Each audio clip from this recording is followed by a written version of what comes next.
নোয়াখালী বাংলাদেশের অন্যতম একটি সুপরিচিত জেলা। একে রয়্যাল ডিস্ট্রিক্ট নোয়াখালী নামেও ডেকে থাকে অন্য জেলার মানুষ। বাংলাদেশের অনেক সুপরিচিত হেভিওয়েট ও গণ্যমান্য রাজনীতিবিদ উঠে এসেছে এই নোয়াখালী অঞ্চল থেকে।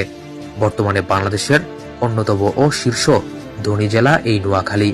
ত্রয়োদশ জাতীয় সংসদ নির্বাচন ঘিরে দৌড়ঝাঁপ শুরু হয়েছে সারা বাংলাদেশের মতো নোয়াখালীতেও। বাংলাদেশ জাতীয়তাবাদী দল বিএনপি থেকে নোয়াখালীর সব কয়টি আসনে কে কে প্রার্থী হবে এবং কার কার এমপি হওয়ার সম্ভাবনা রয়েছে এবং কে কে মনোনয়নের জন্য প্রত্যাশী তাই জানাবো এই ভিডিওতে। নোয়াখালীকে বিএনপির ঘাঁটি জেলা হিসেবেও চিনে থাকে অনেকে।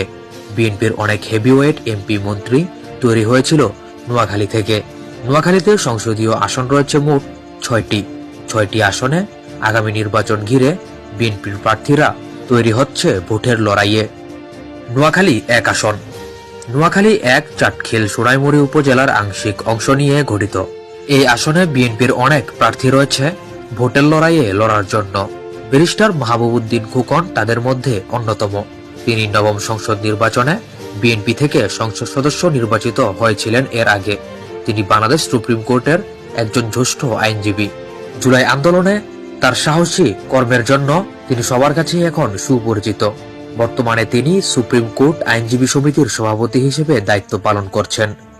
এছাড়া এই আসনে লড়বে সাবেক কেন্দ্রীয় ছাত্রদল নেতা মামুনুর রশিদ মামুন এবং এই আসনে আরো লড়বেন তরুণ নেতৃত্বের আইকন পরাণ চৌধুরী, যিনি বর্তমানে নোয়াখালী ১ আসনের তরুণ ভোটারদের নজর কাড়ছেন।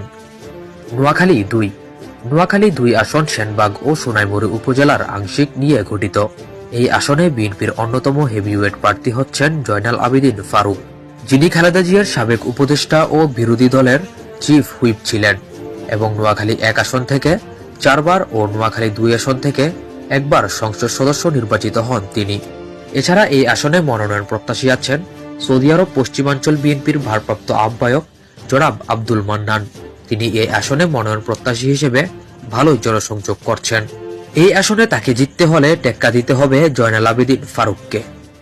নোয়াখালী ৩ আসন। নোয়াখালী ৩ আসন বেগমগঞ্জ উপজেলা নিয়ে গঠিত। নোয়াখালী ৩ আসনে বিএনপির অনেকেই মনোনয়ন প্রত্যাশী। এই আসনে জামায়াতের একটা শক্ত ঘাঁটি রয়েছে এবং জামায়াত ইসলামী এই আসনে মোটামুটি ভালো একটা পজিশনে রয়েছে। তো এই ক্ষেত্রে বিএনপির জন্য যারা লড়বে তাদের অনেকটাই প্রতিদ্বন্দ্বী হতে হবে। তো এই আসনে লড়বে বিএনপির অন্যতম হেভিওয়েট প্রার্থী বরকত উল্লাহ বুলু। তিনি বাংলাদেশ জাতীয়তাবাদী দল বিএনপির কেন্দ্রীয় যুগ্ম মহাসচিব হিসেবে দায়িত্ব পালন করছেন। তিনি সাবেক যুব দলের কেন্দ্রীয় সভাপতি ছিলেন। বর্তমানে তিনি কেন্দ্রীয় বিএনপির ভাইস চেয়ারম্যান হিসেবে দায়িত্ব পালন করছেন। তিনি ১৯৯১ সালের ৫ম, ফেব্রুয়ারি ১৯৯৬ সালের ৬ষ্ঠ ও জুন ১৯৯৬ সালের ৭ম জাতীয় সংসদ নির্বাচনে নোয়াখালী ২ আসন থেকে ও ২০০৮ সালের নবম জাতীয় সংসদ নির্বাচনে নোয়াখালী ৩ আসন থেকে সংসদ সদস্য নির্বাচিত হয়েছিলেন। এছাড়া এই আসনে লড়বে আরেক হেভিওয়েট সাবেক এমপি ও পার্টেক্স গ্রুপের মালিক এম এ হাশেমের ছেলে শওকত আজিজ রাসেল। তিনি আম্বার গ্রুপের চেয়ারম্যান ও বাংলাদেশ টেক্সটাইল মিল অ্যাসোসিয়েশনের সভাপতি।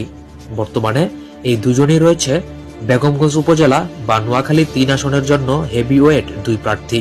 অনেকে মনে করছেন বিএনপির এক্ষেত্রে দুজন থেকে যে কোনো একজনকে দেওয়া হতে পারে। তবে দুজন থেকে কাকে মনোনয়ন দেওয়া হবে সেটা এখনো নিশ্চিত নয়। ইতিমধ্যেই নোয়াখালী ৩ আসনে তোড়জোড় শুরু হয়েছে তাদের দুজনের মধ্যে। দুজনকে ঘিরে চলছে তুমুল উত্তেজনা তাদের ভক্ত সমর্থকদের মাঝে। নোয়াখালী ৪ আসন। নোয়াখালী ৪ আসনটি নোয়াখালী সদর উপজেলা ও সুবর্ণচর উপজেলা নিয়ে গঠিত। এই আসনে বিএনপির অন্যতম প্রার্থী মোহাম্মদ শাহজাহান। এছাড়া বলার মতো উল্লেখযোগ্য আর কোনো প্রার্থী নেই এবং তিনি ছাড়া এই আসনে বিএনপির অন্য কেউ এমপি মনোনয়ন প্রত্যাশী হবে সেটা সেই অঞ্চলের মানুষ মেনে নেবে বলে মনে হয় না। তিনি বাংলাদেশ জাতীয়তাবাদী দলের প্রতিষ্ঠাকালীন সদস্য। তিনি বিএনপির সাবেক যুগ্ম মহাসচিব, বর্তমানে ভাইস চেয়ারম্যান ও তৃণমূলের দল পুনর্গঠনের সমন্বয়ক। তার নৈতিক গুণাবলীর মাধ্যমেই বর্তমানে বিএনপি নিয়ন্ত্রিত হয় বলে শোনা যায়। তিনি ১৯৯১ সালে জাতীয় সংসদ নির্বাচনে নোয়াখালী ৪ আসন থেকে প্রথমবার সংসদ সদস্য নির্বাচিত হন। এরপর তিনি একই আসন থেকে ষষ্ঠ, সপ্তম ও অষ্টম সংসদ সদস্য নির্বাচিত হন। এছাড়া এই আসনে মনোনয়ন প্রত্যাশী আছেন বর্তমান কেন্দ্রীয় ছাত্রদলের সাধারণ সম্পাদক নাসির উদ্দিন নাসির। তবে তিনি মনোনয়ন প্রত্যাশী আসলে হবেন কিনা সেটা সময়ই বলে দিবে এবং আসলে এটা কতটুকু সত্য হতে পারে সেটা কিছুদিনের মধ্যেই জানা যাবে। তবে তিনি যদি না দাঁড়ায়, বিএনপির অন্যতম হেভিওয়েট প্রার্থী মোহাম্মদ শাহজাহান, তিনি হবে আগামীতে নোয়াখালীর 4 আসনের কাণ্ডারি। এবং এক প্রকার বলা যায় এই আসনটি তার জন্যই বরাদ্দ করা হয়েছে এবং জনগণ তাকেই চাইছে। নোয়াখালী 5 আসন। নোয়াখালী 5 আসন কোম্পানিগঞ্জ ও কবিরহাট উপজেলা নিয়ে গঠিত। এই আসনে বিএনপি থেকে অনেকেই মনোনয়ন প্রত্যাশী। তার মধ্যে অন্যতম হচ্ছেন কোম্পানিগঞ্জ উপজেলা বিএনপির সদস্য ফখরুল ইসলাম।